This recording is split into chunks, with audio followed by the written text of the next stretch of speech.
Morning! January 3. So, ayan siya pagka low tide. Pag high tide, nandito yan sa mga bato-bato. Pag low tide, sa umaga, ganito siya.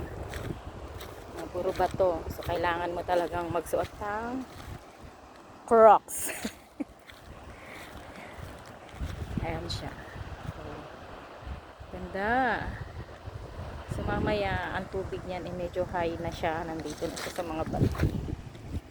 Malinaw siya. Linaw ng tubig.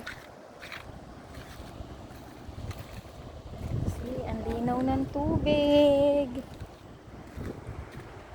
So yan siya. Oh. So ayan yung aking kapatid na lalaki. Ganda ng view. Ano ang linaw ng tubig, guys. So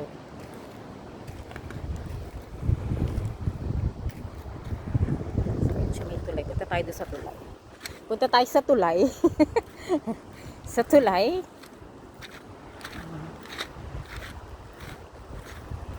Nagbilag ang lola mo. Mabato, dahan-dahan lang. Diyan yata nasugatan si AJ kahapon. Ayan, ang daming bato. Mabato talaga siya. So, hindi ka pwedeng magpaa kasi ayan o. Sakit siya sa paa.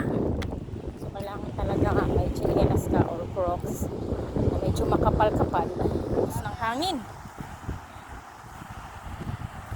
So, kahapon hindi namin siya nakitang ganito kasi high tide. So, mamaya yan. Akit na yung tubig niya dito.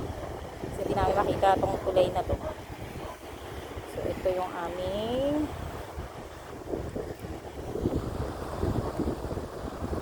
linaw ng tubig. Ayan siya, oh. Linaw ng tubig. Oh, ayan, oh.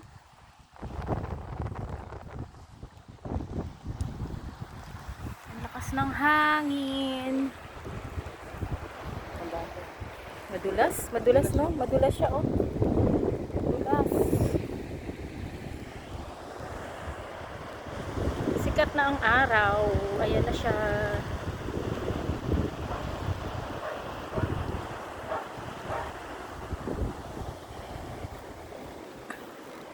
Ayan yung mga ano, corals na ibang ano. Isda doon, kaso maliliit naman siya. Linaw, no? Ang linaw ng tubig.